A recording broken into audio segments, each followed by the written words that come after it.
You've been paying for America's debt problem your entire life through inflation and a dollar that buys less and less. I am very optimistic about the first, second, and accelerating into the third quarter. I think we were growing at probably 4% before the president made the decision to go into Iran. The bigger headline is we are awfully close to being as miserable American consumers as they've been at any point in recorded American history. The GDP, fourth quarter, second time around the block. Our headline number, it gets cut in half. If you are feeling miserable about your personal and family finances, well, you're not alone. A top survey of U.S. consumer sentiment just registered some of the worst numbers in the survey's history. Now at levels not seen since the start of the war in Ukraine 4 years ago. This is a record-breaking spike in the cost of gas. According to Gas Buddy, the national average is now above $4 a gallon. But mortgages are going back up and now average above 6% as the financial markets reel from the energy shock on the economy. You want proof that the U.S. economy is in a little bit of a downturn, that the average American is struggling? Well, I have some proof for you. First off, there was a recent sales report that came out just the other day, and that showed that we were in a decline. They have a customer that comes in all the time, every single week, and he gets the same thing. Comes in every single Friday, gets the exact same thing. And I think he gets 4 dozen donuts. He gets 1 dozen donuts, and he has them cut him into 4s.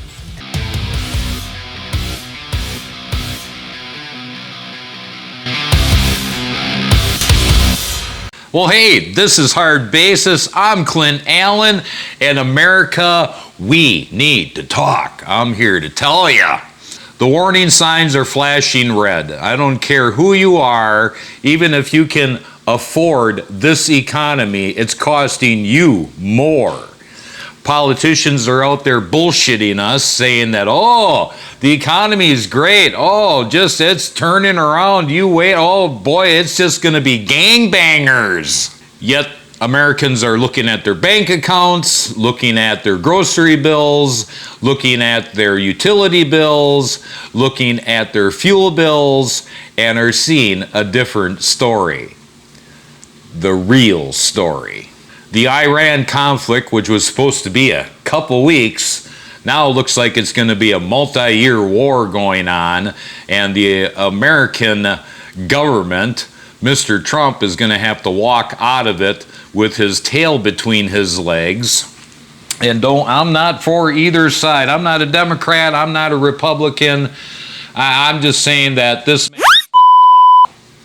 he started something that he should have never started, should have left him alone. We had our own major problems going on. We have our own stuff to fix. And it always seems that the government has all kinds of money for everybody except for us Americans.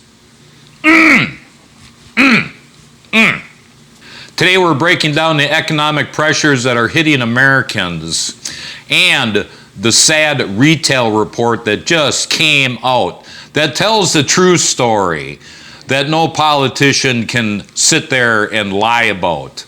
Well, they can lie, but we know the truth. We're just sick and tired of the whole thing. The American experiment needs to be completely overhauled.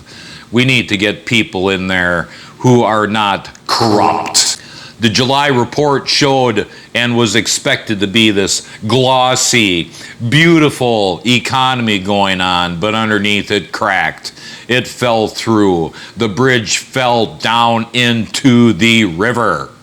The reality is, with all the high costs, the high prices that the Americans have been hit with, and the fact of tariffs, the high cost of this war, everything that has gone on is just absolutely killing us. And the fact that our credit rating as the United States has been dropped now 3 consecutive times.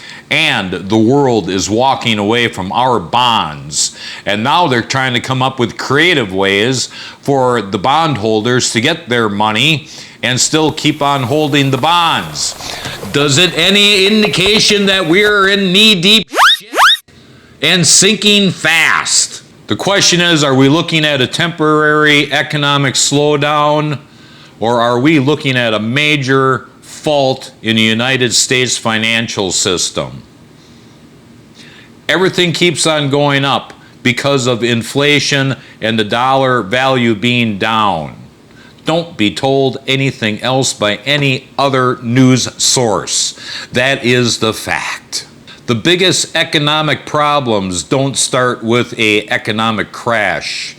They slowly start when people stop spending, because 70% of the economy in the United States is held up by consumer spending. Let's check this report out right here. It's gonna be a good report. Let's do it.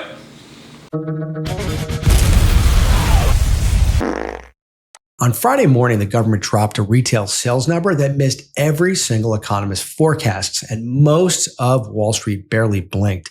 By the end of this video, you're going to know exactly how bad Friday's retail sales report really was, why the headline number actually hides how bad it was, and what it tells you about the American consumer right when everyone assumed, well, that they're fine.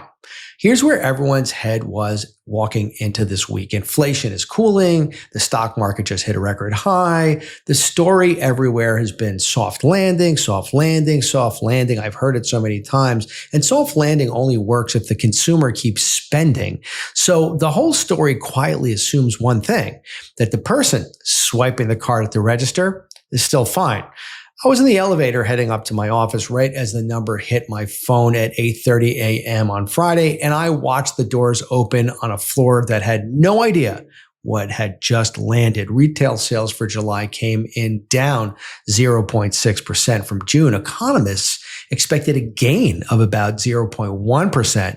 Not one forecaster in a survey of more than 50 economists predicting a number this week. The entire range of guesses ran from down 0.5 to up 0.7. The actual number came in below all of them. That's not a miss, my friends. That is everybody being wrong in the same direction at the same time.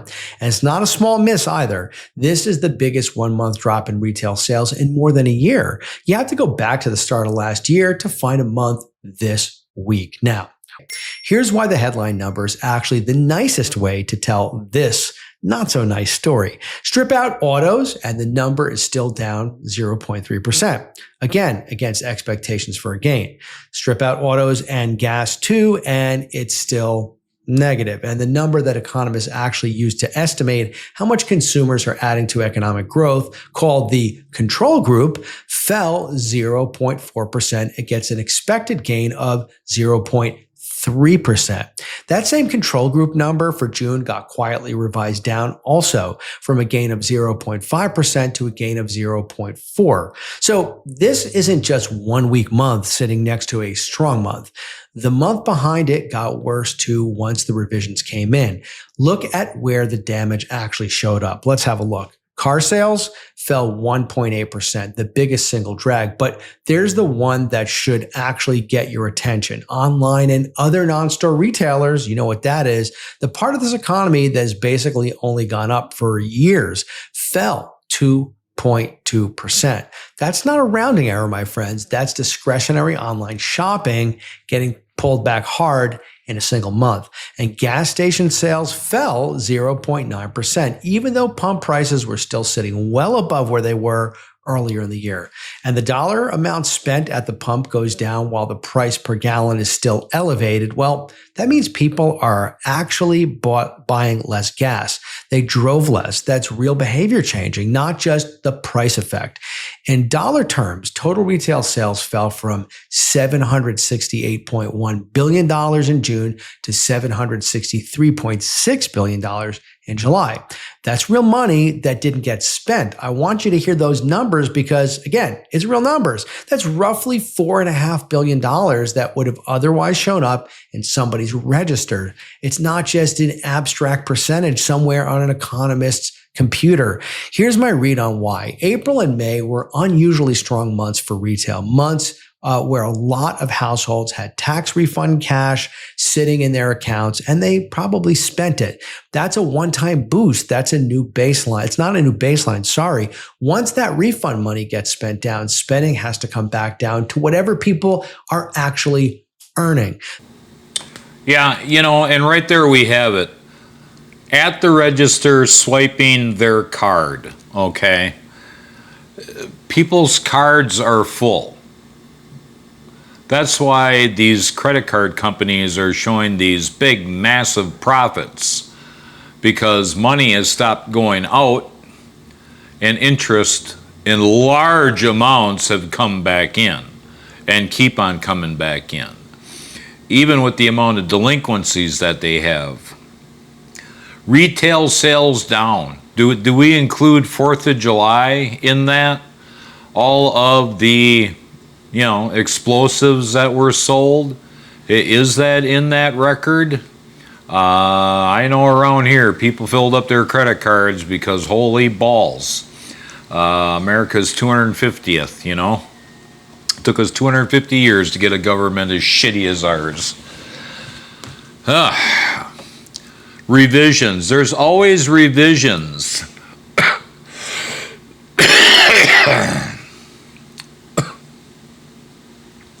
We get the data, we blow the data up to make it look better than what it is, and then we come back when nobody's paying attention and go, well, it really was this. Come on. Jeez. Car sales down. Here's one. We got two factors in car sales. We have the fact that finance companies have drawn back on bad credit, people with low credit, that's hurting. And the prices are just insane.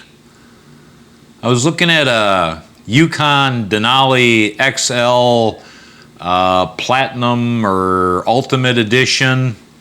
Well, holy balls, $120,000 for something that I know that the engine's going to blow up on in the next year. The transmission's going to go out on. The screen's going to fail. It's going to end up being towed to the dealership multiple times. No.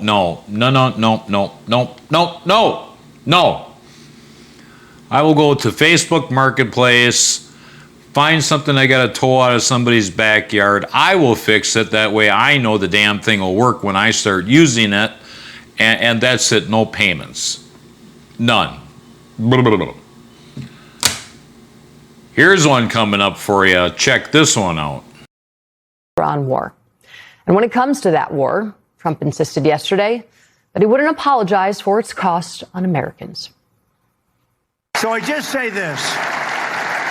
So for you to pay a tiny little bit more for your gasoline, just remember you're doing it so that a very evil country cannot have a country. Really, it's the #1 state sponsor of terror in the world. We don't want to have them have a nuclear weapon. So remember that when you have to pay a little bit more, you're at $4. It's okay. I mean, it's I'll never apologize. I did the right thing. I get where he's coming from. I truly do. But how long have we been dicking around with Iran? Really, look back. How long have we been farting around with them with these tiny little wars? We go in there and then we kind of, bomb the shit out of them or do some kind of war action, and they're like, oh yeah, we'll sign whatever agreement, and then they go along and do whatever the hell they were going to do anyway. We're not the policemen of the world. Nobody's behind us. Nobody's saying, here's a check. Yeah, I'm with you. I'm with you. No. Russia and China are doing everything they can to help Iran behind the scenes. I get it. I do. But if we are such a superpower, we should be able to watch them and cut off whatever attack that they're going to plan. And go in there and just completely schmoosh them. Just completely fuck flatten them. The problem, well, you know, if you're going to whine, bitch, and complain a little bit about fuel going up, well, fuel just didn't go up a little bit, holy balls. Fuel went up a lot. So I'm paying at the pump. I go to the grocery store. Everything involved in that piece of beef, from the farmer's tractor to the equipment, to their trucks, to their utilities, to getting it to the slaughter, their utilities, to the packaging, onward and onward, finally to the store. All that gas adds up. All that fuel is adding up into my purchase of that piece of beef. Every truck driver gets a fuel surcharge. That all adds up. And I'm just dusting. I'm literally dusting across the top of this. There's more that affects us on a daily basis, on all of our costs. So it's more than just paying a little bit more at the pump. This is a political bullshit that you need to start, you know, paying attention to. You know, all the Trump supporters are like, yeah, you know, we'll endure that little bit of gas increase, and they're not thinking about all of everything that has increased and how it's killing their checking book. Yeah, so the Bureau of Labor Statistics reported today that in July, the U.S. economy lost 23,000 jobs. That number is for non-farm payrolls and comes alongside a drop of 53,000 government jobs, a slower than normal growth in healthcare, and a softness in retail, leisure, and hospitality. Now, if you're thinking that last part makes sense because it doesn't seem like these days a lot of people can afford leisure, you would be correct, because the Bureau also noted that worker pay was nearly flat in July. The 23,000 jobs lost in July is also worse than June's downwardly revised 20,000 jobs. The Dow Jones consensus forecast had been looking for a gain of 83,000. At the same time, the unemployment slipped to 4.1% as the labor force participation rate fell further to 61.4%, its lowest in more than 5 years, another indication that fewer Americans were working or looking for jobs. In addition to the weak numbers for June and July, the final count for May was revised down to 63,000 or 66,000 lower than the prior estimate. The revised numbers brought the 12-month average down to just 34,000. So it's not all bad news, it's just mostly bad news, because private payrolls went up this month by 30,000 and construction jobs increased by 22,000. Also, the 40,000 leisure and hospitality jobs that were lost could potentially simply be due to the fact that the World Cup ended. That said, here is a quick snapshot of monthly job creation going all the way back to 2022. 2022, of course, was when many people were going back into the workforce after COVID. And also, in case anybody forgot, 2025 was also when Donald Trump entered the workforce again, AKA the White House. But having a job and being able to pay your bills with that job are two very different things. So here is another snapshot that shows average hourly earnings going back to 2022. That doesn't look good. Doesn't look good, right? It's supposed to go, I think it's supposed to go the other way. I could be wrong, but I don't know, it looks a little terrifying. I should also add that almost every article about this story, about these 23,000 jobs that were lost, used the term unexpected, but was it actually unexpected? Thankfully, though, we have Kevin Hassett, the director of the National Economic Council, who went on Fox News to tell us that actually all of this is really good news. Kevin Hassett, National Economic Council Director. Sir, good day to you, and thank you for coming back here. Great to be here. Just give me, how do you read it? Strength, weakness, go. Yeah, so the strength is what we've seen before: construction workers, manufacturing workers, and so on.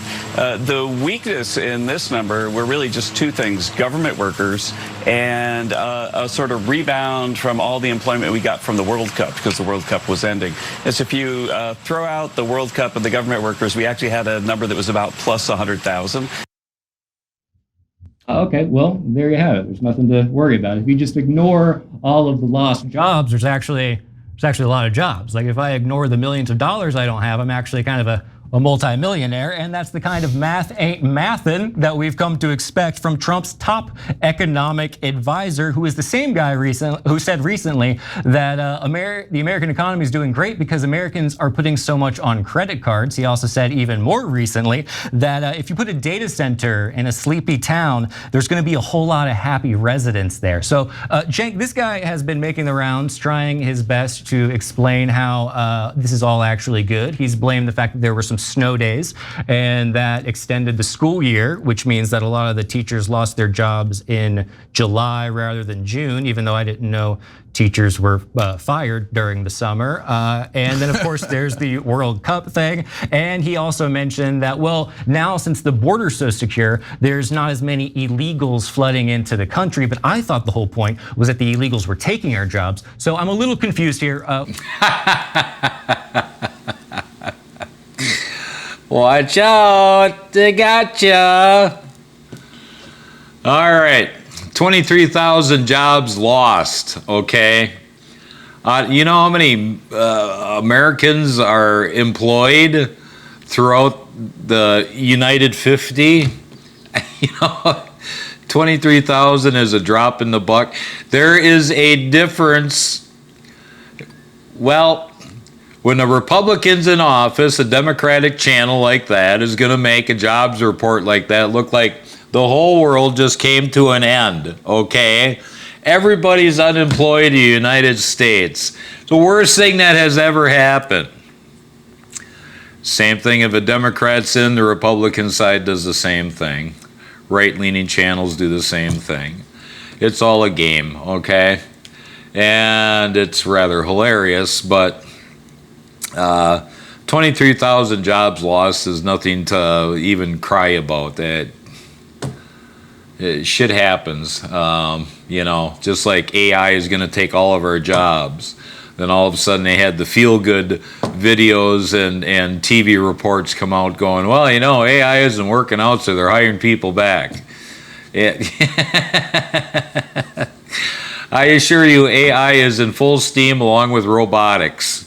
And someday, if you have a job that a simpleton can do, a robot will be doing it. And you will be on the unemployment line. I'm just saying, be careful of what you believe and who you watch, and, be careful out there. I'm sorry. There's just a lot of people that are stupid and take stuff like that hook, line, and sinker.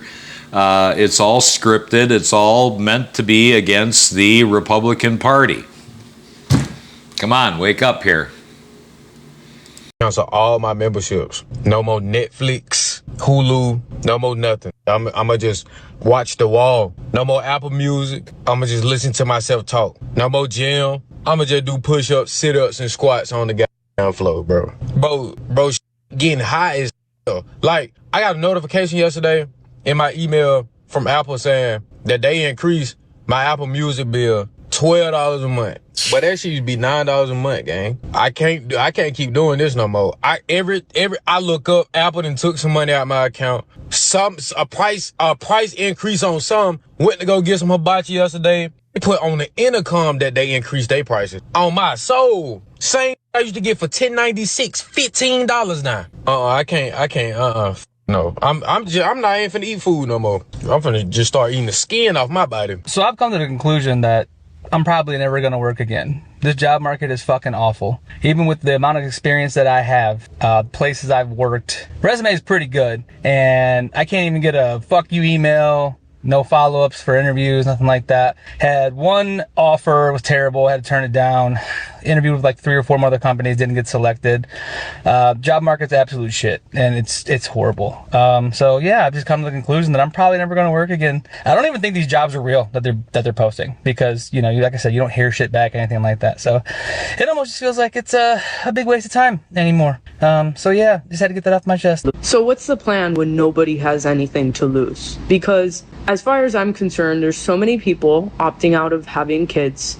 Nobody can afford to buy a house. Nobody can really afford to buy new cars. People are driving around 12-plus-year-old cars that are like breaking down, me being one of them. And nobody really owns anything because everything's a subscription service. So like, what do you even have? And now that people are being threatened with losing their jobs, like, I'm in an industry that like the past 2 years has been under threat of layoffs and firings every so often. When you don't have a job either, and therefore like you don't have health insurance, you have nothing to lose. And I don't know, to me, in my mind, that creates a very unstable situation, because people that have nothing to lose either hide away and get depressed and hold themselves away somewhere, or they act kind of not violently. And yeah, I've just been thinking about that lately, because I've just been wondering what that would actually look like here. And we got the peasants. We got the peasants in here talking. Yeah, you know, costs and corporations have just completely lost touch. The rate increases on everything is just ridiculous. Yeah, I was earlier to the store, grocery store. Let's see here. $12.99 for a 12-pack of Coke. No. Absolutely not. I got Kroger brand, $3.39 a 12-pack. That's $4. That's it for a 12-pack. That's it. That's all. That's all the more I'm going. That is it. Coke, good luck. May the force be with you. I will not buy your shit. No. We have exceeded $1 a can for what? A printed box that's formed, glued together, 12 cans, aluminum cans in it, that has fructose syrup and flavoring in it. And who knows what the hell else. And you want me to pay over $1 a can for that? No. Just like I switched, I had Spectrum. You know, they put you on this little escalator every few months. You know, they have 50 cents more, $1 more, stuff like that for internet. They got up to, they were ready to cross over $90. I said, I went with Mint Internet, $30 a month. It's faster. Now, before you go jump, the antenna is literally on the other side of the river. I mean, I can go down to my door here and look out and I can see the antenna, okay? So that might be why. But it is faster than what Spectrum was. They're they're going to go over $90 a month. They're going to raise it to 91 something a month. I'm getting it for $30. Verizon, many years back, Verizon, it was like $86 a month, and I switched to, you know, Mint Mobile, $15 a month. That's if you pay the whole year in advance. I mean, it's seriously, you can't come up with a whole year in advance at $15 a month. You fucked your life up. Seriously. TV, you know, and it might be me, but as I get older, there really isn't much on TV that interests me. So I got rid of TV services a long time ago. I just, Doesn't interest me whatsoever. Movies, the same thing. There's a lot of movies that, yeah, I would like to see when they come out, but I'll wait. I'm still sitting here. I'm still in the same health. I waited for Top Gun Maverick to come out on Amazon, I believe it was, for free. I lived through it. Oh my God.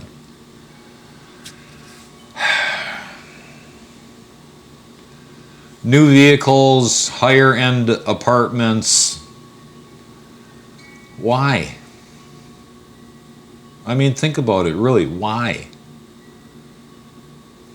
I mean, somebody's got to buy the new vehicle for somebody to buy the used vehicle.